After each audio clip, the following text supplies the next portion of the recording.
The Xiphorian Empire and the Draken Dominion had been at war for decades. The battlefield was not on a planet, but in the cold darkness of space, where massive warships clashed, sending beams of deadly energy through the void. Explosions lit up the darkness like dying stars. Ships were torn apart, soldiers were lost, and yet the war never seemed to end. Amid this chaos, Captain Daniel Cross, a human soldier, was on a rescue mission. He and his small team had landed on a destroyed Xiphorian outpost, looking for survivors.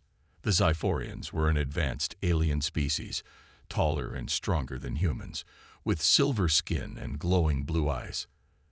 They rarely trusted humans, even though Earth had allied with them in this war. Daniel moved carefully through the ruins, his rifle in his hands. The air smelled of burnt metal and plasma. His team was silent, checking bodies for any signs of life.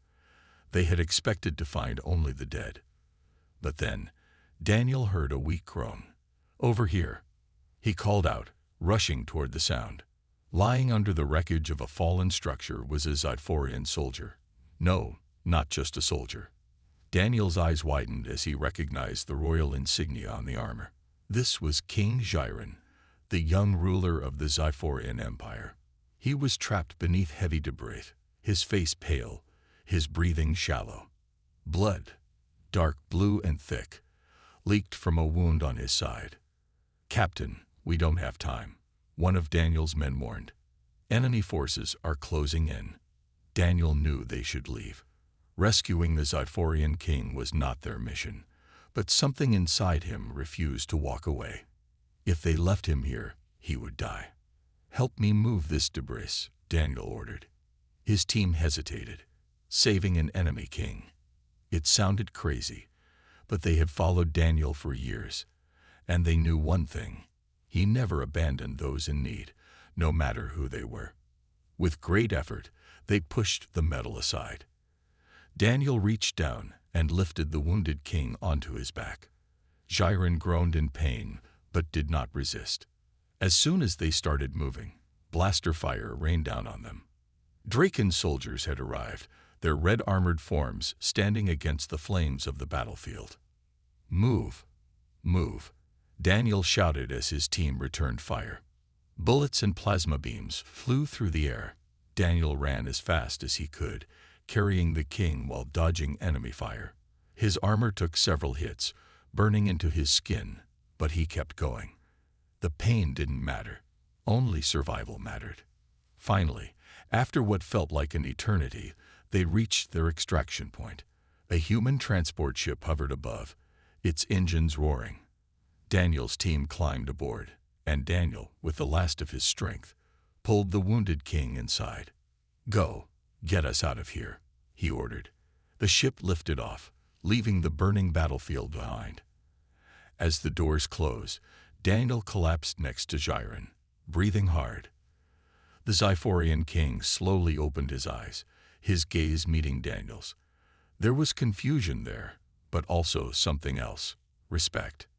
"You saved me." Xiren's voice was weak. Daniel wiped sweat from his forehead. "Yeah, looks like it." Xiren studied him for a long moment, then whispered something in the Xiphorian language. Daniel didn't understand the words, but somehow he knew what they meant. The king now owed him a life debt, and whether Daniel wanted it or not, this debt would change his life forever. The sound of beeping machines filled the quiet air. The hum of a spaceship's engines vibrated through the walls. The medical bay was dimly lit, its cold white lights flickering slightly as the ship traveled through hyperspace. Daniel Cross sat beside a medical pod, arms crossed, watching the figure inside.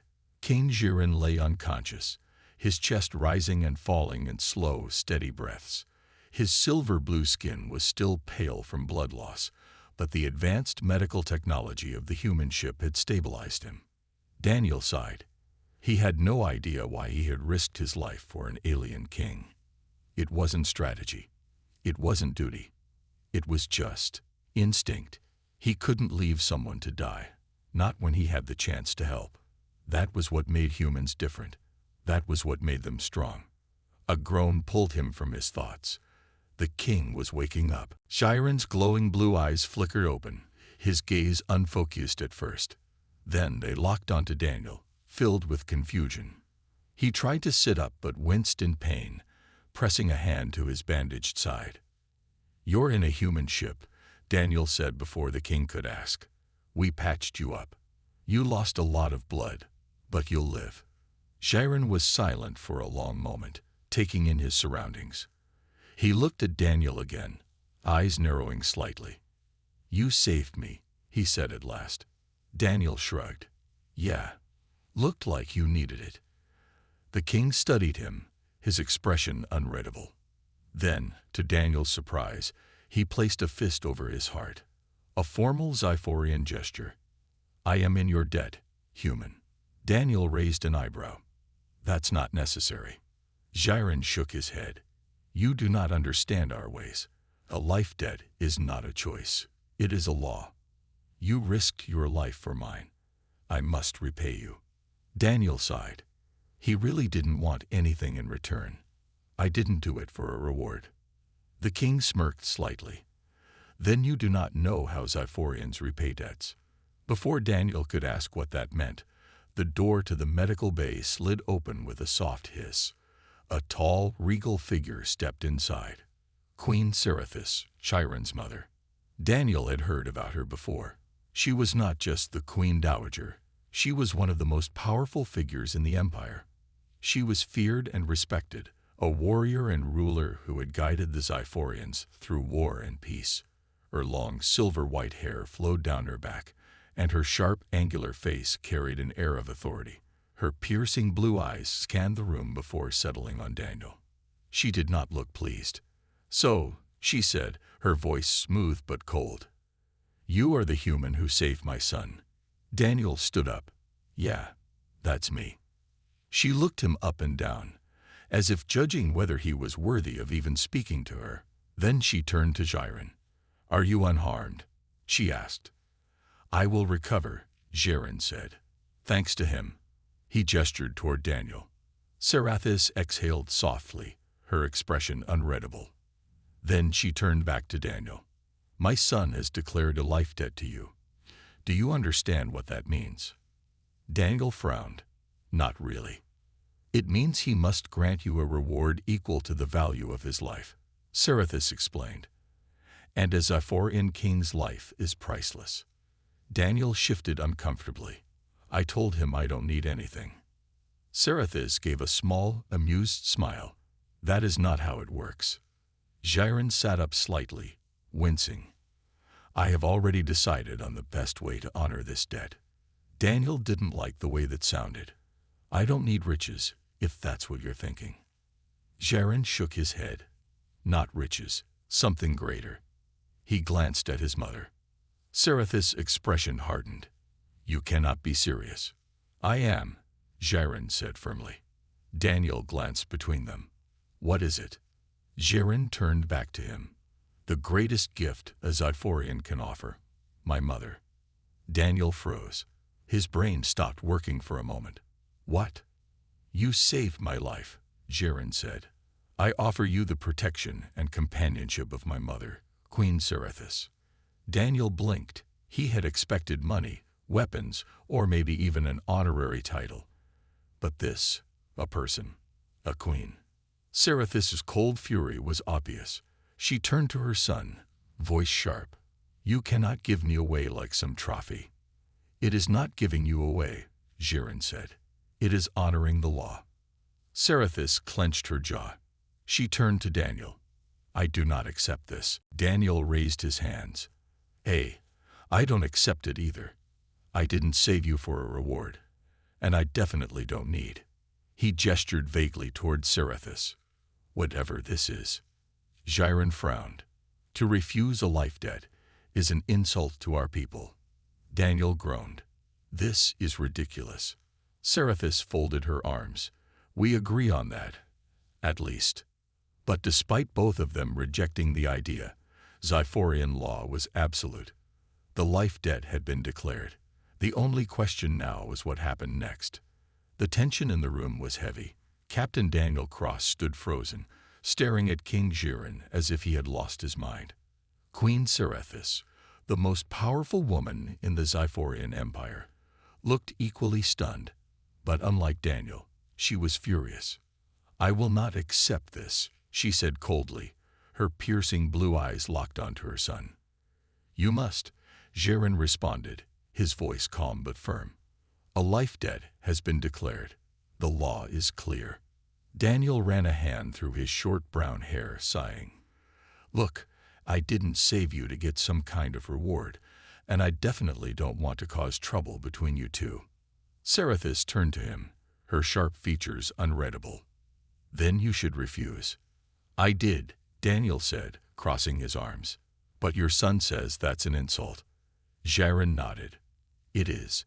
If a life debt is refused, it is seen as a rejection of our honor. It would be a great shame to the throne." Daniel exhaled slowly. This was a nightmare. He had only wanted to do the right thing. Save a life. Help where he could. But now, he was caught in the middle of an alien tradition he didn't understand. Serethis turned back to her son, her voice low and dangerous. "You would give me away, like some prize." "It is not about giving you away," Jiren said. "It is about granting him the highest form of respect." Serethis scoffed. "By making me his servant." Daniel held up his hands. "Whoa, hold on. No one said anything about servants." Jiren looked at him seriously. "You do not understand, Captain Cross. In Xiphorian culture, to be bound by a life debt means you are given something of equal value to the life saved. And my mother is one of the most valued people in our empire." Daniel shook his head. "That doesn't make sense. How can a person be a reward?" Serethis' jaw tightened. She hated that question. "In our history," Jiren explained, "those with life debts would often grant family members, sisters, daughters, even mothers, to their saviors. It is a sign of complete trust." Daniel sighed, rubbing his temple. "This is insane. Where I come from, we don't do things like this." Serethis took a step forward, then rejected. "Walk away." Jiren's gaze hardened. "If he does that, our people will see it as a betrayal. They will believe he looks down on our customs." Daniel frowned. "Why do I get the feeling that either choice is bad?" Serethis glared at her son. "You are making a mistake." Jiren exhaled. "Mother, you are one of the strongest warriors of our people. Who better to represent our bond with humanity than you? You will not be his servant. You will be his protector, his ally, his connection to our empire." Serethis crossed her arms. "And if I refuse?" Jiren's voice was quiet but firm. "Then you break our traditions, and the nobles will use it against us." That made Serethis pause. Daniel saw something flicker in her expression. Concern, calculation. She wasn't just a queen. She was a strategist. If she openly rejected this, it could be used by her enemies. Daniel rubbed his face. "Okay, let's slow down. If I accept this, whatever this is, what exactly happens?" Jiren answered, "My mother will be your guardian, your advisor, and your connection to the Xiphorian Empire. She will remain with you as a sign of our gratitude." Serethis scoffed. "Gratitude? You mean punishment." Jiren ignored her words. "This is the best way to honor what you did for me, Captain Cross." Daniel exhaled loudly. "So, I get a bodyguard." Serethis' eyes narrowed. "You get a queen." Daniel shrugged. "Sounds like a bodyguard with extra steps." Serethis' expression darkened, but she said nothing. Daniel thought for a moment. If he refused, it would cause problems. If he accepted, he would have an alien queen following him around. Either way, his life was going to get complicated. But then he remembered the attack on Jiren's forces, the way the Draken Dominion had almost won. He had seen the political instability in the Xiphorian Empire. If rejecting this life debt caused a problem, it could weaken their alliance with humans. He sighed. This wasn't just about him anymore. "Fine," he said. "I accept." Serethis stiffened. Jiren gave a satisfied nod. Daniel turned to the queen. But let's be clear. I don't own you. And I'm not going to treat you like some prize. If this is happening, we're equals. Serethis' gaze met his. For the first time, she seemed truly curious about him. We shall see, she said simply. Daniel had no idea what he had just gotten himself into. The ship hummed softly as it glided through hyperspace, its engines creating a low, steady vibration. Inside the human command vessel, Captain Daniel Cross sat in his private quarters, still trying to process what had just happened. A Zotphorian queen, one of the most powerful women in the galaxy, was now his guardian, his advisor, and his responsibility. Daniel leaned back in his chair, staring at the ceiling. What the hell did I just agree to? He muttered. The door to his room slid open with a hiss. Queen Serethis stepped inside, her tall form imposing. She carried herself with perfect posture, her long silver-white hair flowing down her back like a royal cloak. I do not require an invitation, she said coolly.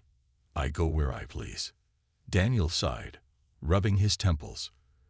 You know, this whole arrangement would be a lot easier if you didn't look like you wanted to kill me. Serethis crossed her arms.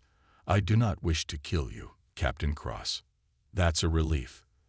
I simply do not trust you. Daniel chuckled dryly. Yeah, well, I don't trust you either. But here we are. Serethis studied him for a moment. I will uphold my duty, regardless of my personal feelings. Good, Daniel said. Then let's make one thing clear. I didn't save your son because I wanted something in return. I did it because it was the right thing to do. Serethis tilted her head slightly, as if seeing him in a new light. That is an unusual perspective. For humans, it's normal, Daniel replied. We don't believe in letting people die just because they're not one of us. Serethis remained silent, but something about her expression softened, just a little. Suddenly, the ship's emergency alarms blared. A robotic voice echoed through the halls. Security breach detected. Unauthorized personnel aboard. All units, report to battle stations. Daniel and Serethis locked eyes. Trouble, Daniel muttered, grabbing his sidearm. Serethis moved faster than he expected. She stepped forward, her hand resting on a hidden weapon at her hip. We must secure the king, she said. Without wasting a second, they ran out of the room. The ship's corridors were filled with flashing red lights as soldiers rushed toward the source of the breach. Then the gunfire started. Blaster shots rang out from the direction of the medical bay, where Jaren was recovering. Daniel cursed under his breath. They're after the king. Serethis' expression hardened. Then we must stop them. They sprinted down the hallway, dodging past soldiers who were already engaged in combat. Daniel saw figures dressed in black armor, moving with precision. Assassins. One of them turned, spotting Daniel and Serethis. Before he could fire, Serethis lunged forward with deadly speed. She grabbed the assassin's wrist, twisted it, and sent him crashing into the wall with a powerful strike. Daniel didn't have time to be impressed. He raised his weapon and fired at another attacker, taking him down with a single shot. We need to move, he shouted. They'd reached the medical bay just in time to see two assassins standing over King Jiren's bed, weapons drawn. Serethis didn't hesitate. She threw herself at them, engaging both at once. Her movements were like a blur, graceful, efficient, deadly. Daniel focused on the third assassin, who was aiming his weapon at Serethis. Not today. Daniel fired first, hitting the assassin square in the chest. The attacker collapsed instantly. Serethis had already finished with the others. The last one struggled under her grip as she pinned him against the wall. Who sent you? She demanded. The assassin spat at her. The Zyphorian throne is weak.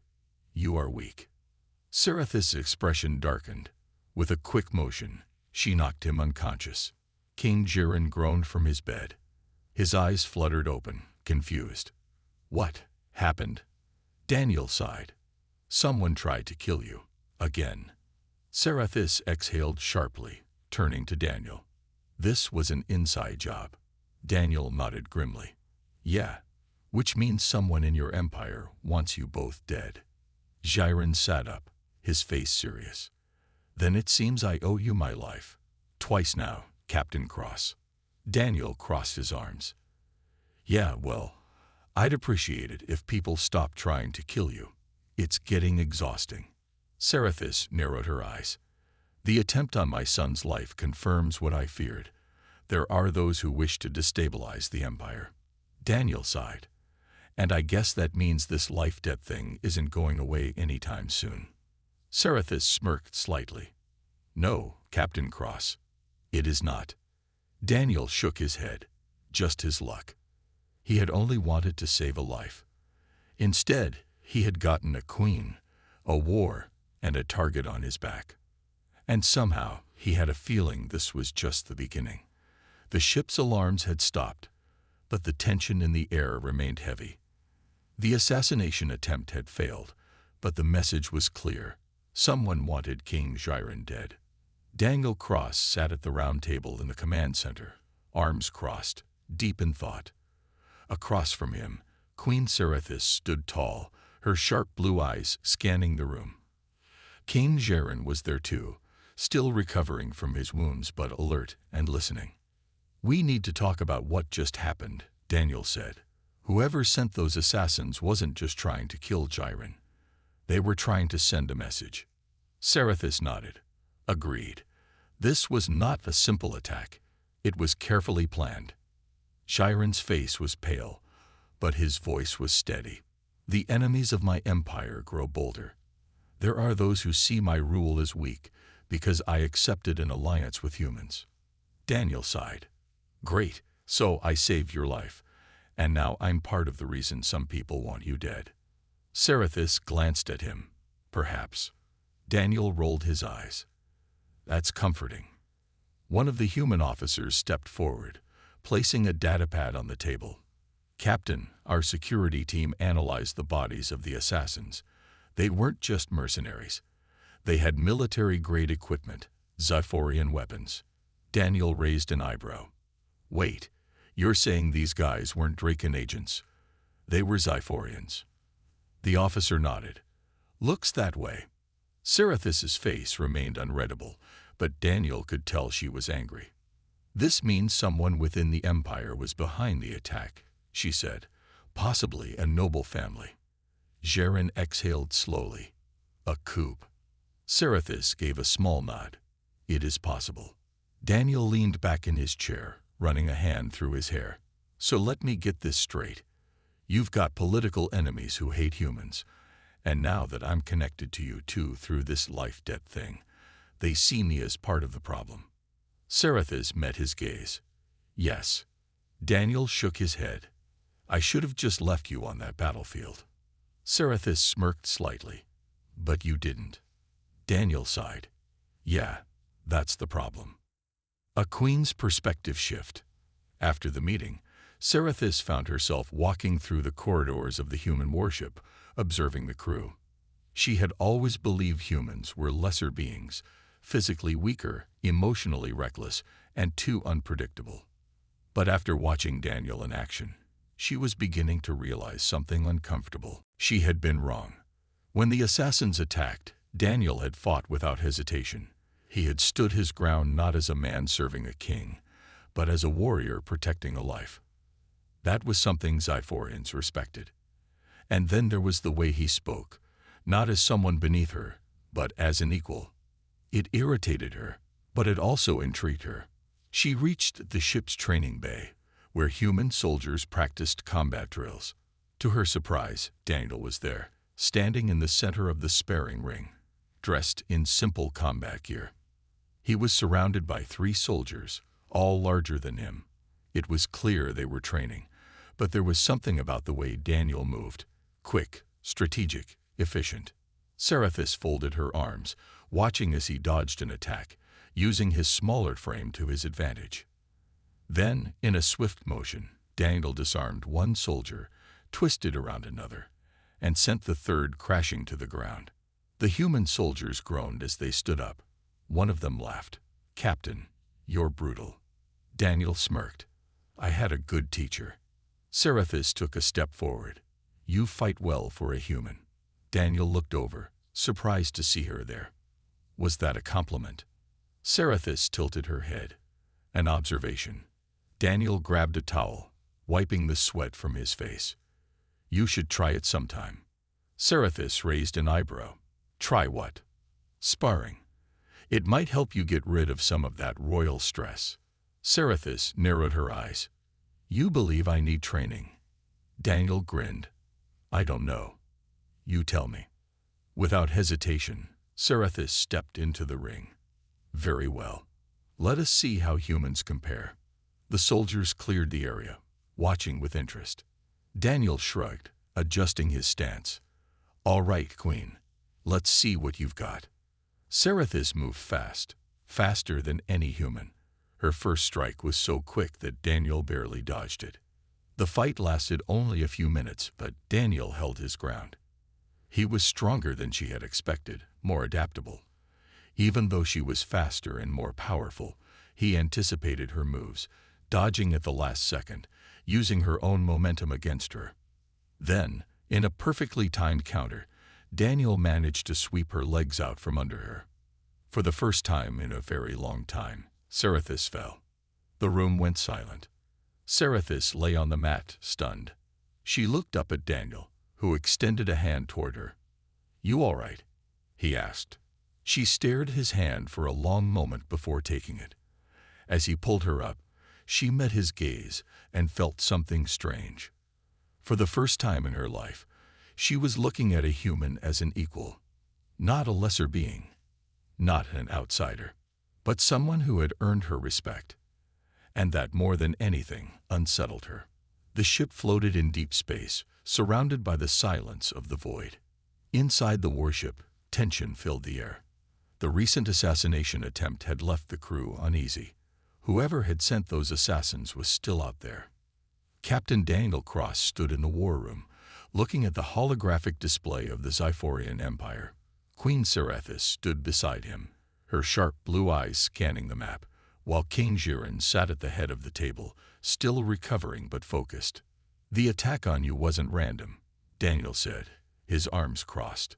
We've got proof that those assassins were Xiphorian, not Draken. Jiren exhaled slowly. That means someone from within the Empire wants me gone. Seraphis clenched her jaw. We suspected a coup. Now we have confirmation. Daniel frowned. The real question is, who is behind this? Before anyone could answer, a warning alarm blared through the ship. Incoming transmission from the Xiphorian Empire. Priority level. Emergency. The room fell silent. Jiren straightened, nodding to the communication officer. Put it through. A large hologram flickered to life in front of them. The face that appeared froze everyone in place. Grand Chancellor Vorian. He was one of the most powerful nobles in the Xiphorian Empire, second only to the king. His sharp features and silver-blue skin looked calm, but there was something dangerous in his eyes. Your Majesty, Vorian said smoothly, addressing Jiren. It is unfortunate that I must contact you under these circumstances. Jiren's expression remained neutral. What circumstances? Vorian sighed, shaking his head. I regret to inform you that the High Council has declared you unfit to rule. The words hit like a shockwave. Jiren's hands tightened into fists. You dare challenge my rule. Vorian continued, his voice calm. It is not just me. The Council has spoken. You have weakened the Empire by aligning with humans. Many believe you are no longer capable of leading us to victory. Seraphis's face darkened. You mean you and your allies have decided to seize power? Vorian gave a small smile. Your Majesty, this is not a coup. It is a transition. Daniel scoffed. That's what every traitor says before they stab someone in the back. Vorian's gaze shifted to Daniel. Ah, the human. The one who has caused so much trouble. Daniel smirked. Good to know I'm famous. Jiren stood, his voice sharp. Vorian, the council does not have the authority to remove a king. This is treason. Vorian's smile disappeared. "No, Your Majesty. This is necessary." Then the transmission changed, revealing something that made Daniel's stomach drop. The hologram zoomed out, showing a fleet of Xiphorian warships in formation. The Royal Fleet. "They've taken control of the Empire's forces," Serethis said in a low voice. Chiron's face remained calm, but Daniel could see the tension in his eyes. Vorian leaned closer. "You have two choices, Your Majesty. Surrender peacefully, or be destroyed." Jaren exhaled slowly, his jaw clenched. Then he turned to Daniel. "What would a human do in this situation?" Daniel smirked. "Oh, that's easy." He turned back to the hologram, crossing his arms. "Vorian, I've got a counteroffer for you." Vorian raised an eyebrow. "And what is that?" Daniel's smirk widened. "Go to hell." Then he cut the transmission. A desperate escape. Seconds later, the ship's battle alarms blared. "Warning! Multiple warships approaching. Enemy fleet detected." Jaren turned to Serethis and Daniel. "We need to leave. Now."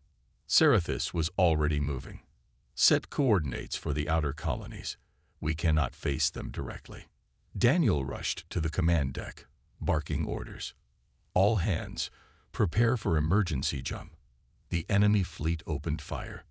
The warship shook violently as powerful energy blasts rained down. The shields held, but not for long. Come on," Daniel muttered, watching the screen as the jump engines charged. Then, a massive explosion rocked the ship. Direct hit on the engines. A crew member shouted. Daniel gritted his teeth. "How long until we can jump?" 15 seconds. "Make it 5. The ship continued to shake, the enemy fleet closing in. Then, at the last possible second, they jumped. The battlefield vanished into hyperspace, leaving the enemy fleet behind. But the war was far from over. The Human Queen Alliance. Hours later, Daniel and Serethis stood in the ship's war room. They had lost their home, their fleet, their power. But they were not broken. Jaren sat at the head of the table, his expression grim. "We are outnumbered, outmatched, and we have no allies left." Daniel shrugged. "Then we make new ones." Serethis glanced at him. "And how do you suggest we do that?" Daniel smirked. "We do what humans do best. We fight smarter." Jaren leaned forward. "You believe we can take back the Empire?" Daniel grinned. "Oh, I don't believe it, Your Majesty." "I know it." Serethis watched Daniel carefully. She had doubted him before. Not anymore. Perhaps humans were stronger than she thought. And now she was willing to fight beside one. The rebellion had begun. The hidden base on the outer colony world was nothing like the grand palaces of the Xiphorian Empire. It was rough, made from salvaged metal and reinforced stone, built to hide, not impress. Yet it had become the heart of the resistance. Inside the command center, Captain Daniel Cross stood over a holographic map, deep in thought. Queen Serethis stood beside him, her sharp blue eyes scanning the battle plan. Across from them, King Jaren looked at the gathered officers, his expression unreadable. "The enemy believes we are defeated," Serethis said. "We should let them continue thinking that. For now." Daniel nodded. "Agreed. But we can't stay in hiding forever." Jaren exhaled. "Then we strike back." The room went silent. The few remaining Xiphorian officers exchanged uneasy glances. Serethis studied her son carefully. "You are ready to take the fight to them."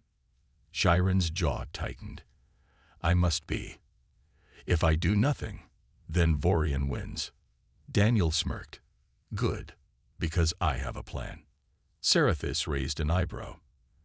"And what reckless human idea do you propose this time?" Daniel grinned. "A surprise attack." Jaren leaned forward. "Explain." Daniel pointed at the holographic map. "Vorian's fleet is guarding the capital. But that means they're overconfident. They think we're weak, so they've left their supply lines exposed." Serethis' eyes gleamed with understanding. "If we cut off their supplies, they will be forced to react. Exactly, Daniel said. We don't need to fight them head-on. We just need to make them desperate. Jiren thought for a moment, then nodded. We attack their supply stations first. Then, when their fleet is weakened, we strike the capital. Seraphis crossed her arms. It is risky. Daniel shrugged. Riskier than doing nothing. Seraphis smirked. For once, I agree with you, Captain Cross.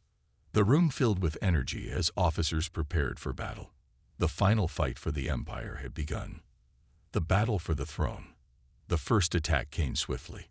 Daniel led a small strike team to sabotage the enemy's supply depots. Using stolen Xiphorian ships, they infiltrated the enemy bases, planted explosives, and escaped just as massive fireballs erupted behind them. The enemy was thrown into chaos. With their supply lines destroyed, Vorian's fleet was forced to pull back. That was when Jiren and Seraphis led the main attack. A fleet of rebel ships burst into the capital's orbit. The battle exploded in the skies above the Xiphorian homeworld.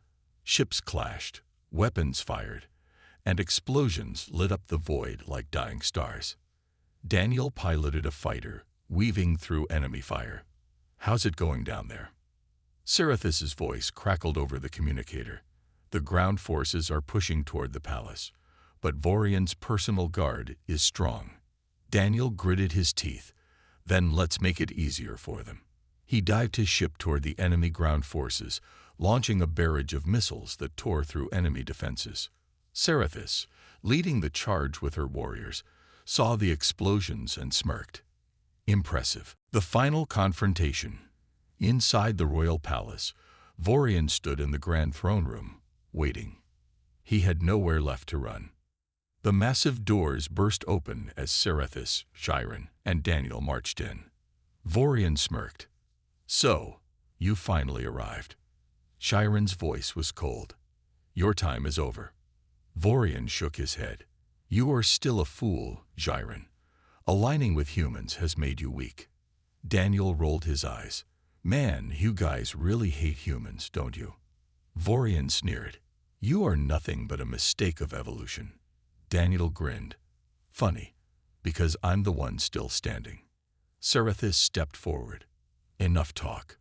Vorian drew his weapon. Very well. Let us finish this. The fight was quick and brutal. Seraphis moved like lightning, her sword clashing against Vorian's blade. Sparks flew as they exchanged powerful strikes. Jiren joined the fight, his movements faster than before. He was no longer a weak king. He was a warrior. Daniel provided cover, shooting down Vorian's guards as they tried to interfere.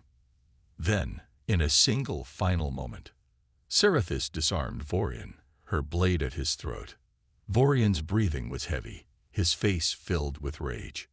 The Empire will never accept this, he spat. Jiren met his gaze. Then we will build a better empire. Seraphis delivered the final strike. Vorian collapsed. It was over. A new beginning. The next day, Jiren stood before the people of the Empire, his voice ringing across the city. The war is over. The traitors have fallen. And from this day forward, we will rebuild, not as conquerors, but as something greater. The people cheered. Daniel stood to the side, watching. He wasn't a king. He wasn't even Xiphorian, but somehow he had helped shape the future of an entire empire. Seraphis walked up beside him. You are quiet, Captain Cross. Daniel smirked. Just wondering how I got involved in all this. Seraphis gave a rare, genuine smile. Perhaps fate had a plan for you. Daniel chuckled. Yeah, or maybe I'm just too stubborn to die. Seraphis looked at him for a moment. Then, to his surprise, she placed a hand on his shoulder. You have earned my respect, she said simply. Daniel raised an eyebrow. That almost sounded like a compliment. Seraphis smirked. Do not get used to it. Daniel laughed. And with that, the empire was reborn.